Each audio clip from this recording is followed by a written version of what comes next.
ప్రమాదవశాత్తు ట్రాక్టర్ బోల్తా పడి నలుగురు మహిళా రైతులు చనిపోవడం చాలా దురదృష్టకరం. అయితే ఆ చనిపోయినటువంటి మరుక్షణమే గౌరవ ఎమ్మెల్యే గారు ఆ కుటుంబాలను పరామర్శించడానికి తక్షణమే అక్కడికి ప్రభుత్వ ఆసుపత్రికి పోయి క్షతగాత్రులను పరామర్శించడము, అదే చనిపోయిన వాళ్ళ కుటుంబ సభ్యులను మీకు అండగా ఉంటామని చెప్పడం జరిగింది. కానీ దురదృష్టం ఏంటి అని చెప్పారంటే, ప్రభుత్వంలో ఉన్నటువంటి పెద్దలు, ప్రభుత్వానికి సంబంధించినటువంటి వాళ్ళ స్థానిక నాయకులు ఇవ్వరు కూడా ఇప్పటి వరకు ఆ కుటుంబాలను కనీసం పరామర్శించిన పాపాన పోలేరు. ఆ కుటుంబాలకు న్యాయం చేద్దామనేటువంటి ప్రయత్నం ఏమాత్రం కూడా చేయకపోవడం నిజంగా దురదృష్టకరం. ఎందుకంటే ఆ కుటుంబ సభ్యుల యొక్క మనోవేదనను చూసి ఇవాళ మల్లాపూర్ మండల బీఆర్ఎస్ పార్టీ పక్షాన మేమందరం కలిసి ఆ కుటుంబ సభ్యులను కలవడం జరిగింది.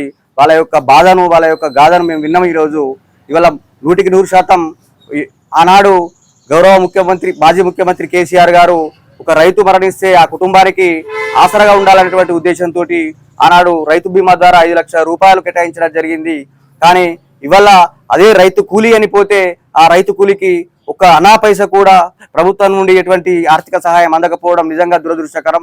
ఇవాళ నాయకులము మేము చలామణి అవుతున్నాము అని చెప్పని గ్రామాలలో చలామణి అవుతున్నటువంటి కాంగ్రెస్ పార్టీ నాయకులారా, దయచేసి మీరు ఈ కుటుంబాల గురించి ఆలోచించి గౌరవ కలెక్టర్ గారి దగ్గరకు లేదా మినిస్టర్ దగ్గరకు తీసుకెళ్లి ఈ కుటుంబాలకు కనీసం 5 లక్షల రూపాయల ఎక్స్గ్రేసియా ప్రకటించాలని చెప్పని కూడా మేము బీఆర్ఎస్ పార్టీ పక్షాన డిమాండ్ చేస్తూ ఉన్నాం. నిజంగా మీకు చేతనైతే ఆ ప్రయత్నం చేయండి, చేత కాకపోతే మీరు తప్పదాకా మూలకు కూర్చోండి తప్ప నిజంగా ఇటువంటి దురదృష్టకరమైనటువంటి సంఘటన జరిగినప్పుడు మీరు ప్రేక్షక పాత్ర వహించడము చాలా బాధాకరం అని చెప్పని కూడా ఈ సందర్భంగా తెలియజేస్తూ మీ యొక్క నిర్లక్ష్య వైఖరిని తీవ్రంగా బీఆర్ఎస్ పార్టీ ఖండిస్తుందని చెప్పని ఈ సందర్భంగా తెలియజేస్తున్నాం. మొయిలిపేట గ్రామంలో ఏదైతే ఫిబ్రవరి నెలల పసుపు రిక్కడానికి రైతు కూలీలుగా వెళ్ళినటువంటి ఇక్కడ రైతు కూలీలు చనిపోయి 4 నెలలు దాటినా ఇక్కడ ఎవరు స్పందిస్తలే. గవర్నమెంట్ అధికార పార్టీ మేము ఇది చేస్తాం అది చేస్తామని చెప్తుంది తప్ప ఇక్కడ ఉన్న మన జిల్లా మినిస్టర్ కానీ, ఇక్కడ ఉన్న ఇన్ఛార్జ్ కానీ, స్థానిక కాంగ్రెస్ నాయకులు వీరి దగ్గరికి వచ్చి నేను ఆర్థిక సాయం ప్రభుత్వం నుంచి ఎక్స్కేర్స్ ఇవ్వాలి, ఖచ్చితంగా 5 లక్షల ఎక్స్కేర్స్ ఇచ్చి ఈ కూలీని ఆదుకోవాలి.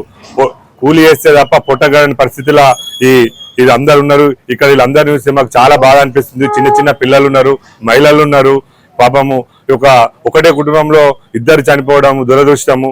మా ఎమ్మెల్యే గారు వెంటనే పోయి స్పందించి గవర్నమెంట్ గారికి వెంటనే రిక్వెస్ట్ చేసి మన కలెక్టర్ గారికి అందరికీ వృత్తం ఏం రాసినా ప్రతిపక్ష నాయకుడిని పట్టించుకోకుండా ఇలాను సరే మా నాయకునికి పేరు రాస్తానని అనుకుంటే మీ దగ్గరికి వచ్చినప్పుడన్నా మీరన్నా కనీసం స్పందించి వీళ్ళకి వెంటనే ఇప్పటికైనా కళ్ళు తెరిచి మా మినిస్టర్ గారు కానీ ఇక్కడ ఉన్న ఇన్ఛార్జ్ అని చెప్పుకునే నాయకులు ఖచ్చితంగా వీళ్ళకు ప్రతి కుటుంబానికి ఎక్స్కేర్సీ 5 లక్షలు ఇవ్వాలా. ఇచ్చేదాకా మా బీఆర్ఎస్ పార్టీ తరఫున ఖచ్చితంగా మేము పోరాడతాం, వీళ్ళకి అండగా ఉంటాం.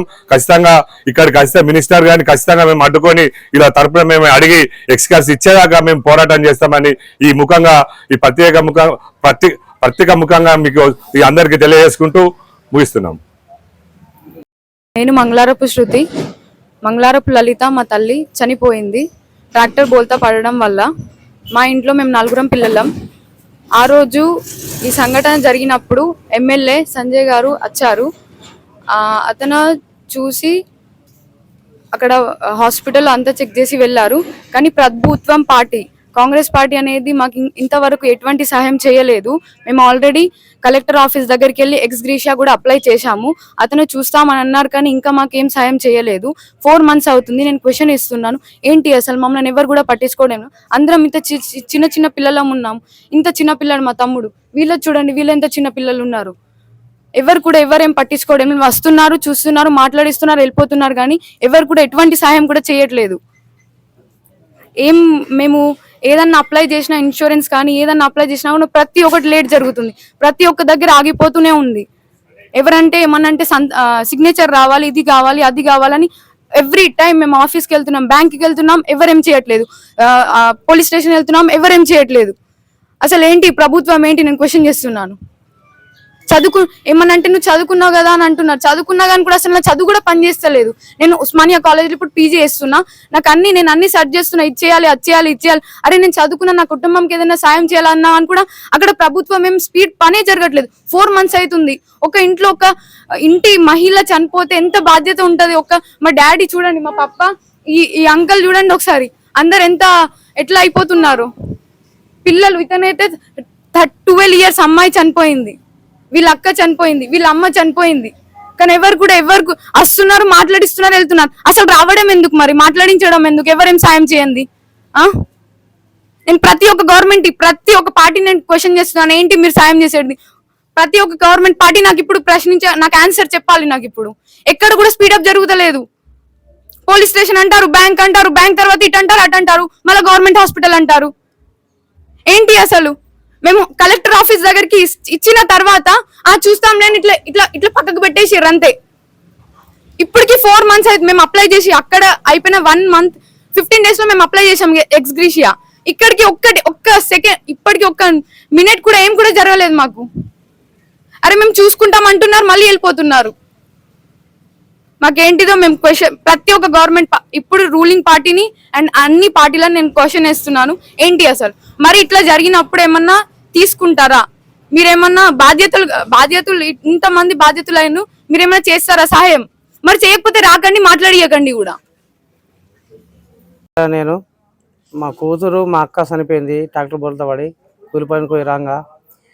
సర్కార్ దవాఖాన కాడికి ఎమ్మెల్యే గారు వచ్చిండ్రు టీఆర్ఎస్ తరఫున, కానీ ఈ మా ఇంటికి కానీ ఏడికి కానీ ఊళ్ళోకి వచ్చి వాళ్ళు కూడా రాలేరు. ఏ ప్రభుత్వం వచ్చి ఆదుకోలే. ఇప్పటికీ ఏది కూడా వచ్చి మరి ఎట్లా జరిగింది ఏం కథ అని కూడా తెలుసుకోలేదు. మాకు ఏదైనా సహాయం చేస్తారని మేము కోరుకుంటున్నాం.